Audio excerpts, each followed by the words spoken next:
नमस्कार।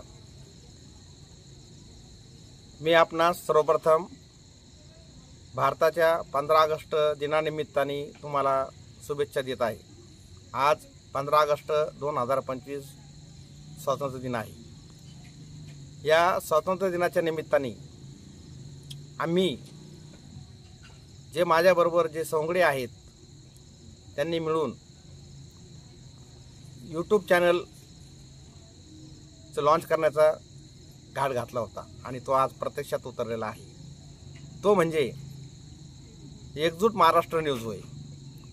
मित्रांनो, भारताच्या स्वातंत्र्यासाठी ज्या ज्या हुतात्म्यांनी बलिदान दिलं आणि आपल्या संसारावर तुळशीपत्र ठेवून भारताच्या स्वातंत्र्यासाठी तन मन धनाने सर्वप्रथम आहुती दिली, त्यांना मी आज सादर वंदन करतो। आज त्या निमित्ताने समाजाचं प्रबोधन घडवण्याकरता आणि समाजाला एक वेगळी दिशा देण्याकरता आणि राष्ट्रीय एकात्मता आणि अखंडता अबाधित राहण्याकरता थोडंसं खारीचा वाटा म्हणून आम्ही एकजूट महाराष्ट्र न्यूजची स्थापना केली आहे।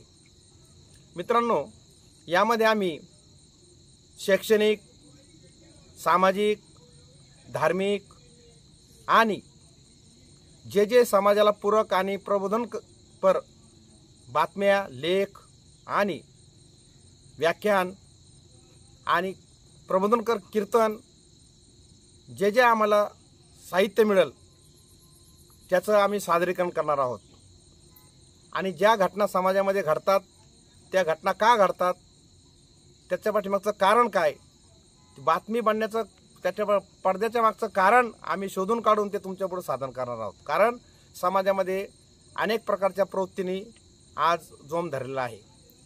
ह्या प्रवृत्ती म्हणजे दुसऱ्याला त्रास देणाऱ्या, समाजविघातक आणि आपल्या भारताच्या अखंडतेला थोडा धोका निर्माण होईल अशा पद्धतीने प्रवृत्तीने डोकं वर काढलेलं आहे। त्याला कुठेतरी चपराक बसावं आणि त्यांचा बुरखा समाजापुढे आणून त्यांना नेस्तनाबूत करण्याचं घाट या एकजूट महाराष्ट्र न्यूजमार्फत आम्ही करणार आहोत। यासाठी तुमची साथ आम्हाला आवश्यक आहे आणि इथून पुढं आम्ही दररोज तुमच्यापुढं वेगवेगळ्या प्रकारच्या बातम्या घेऊन हजर होऊ।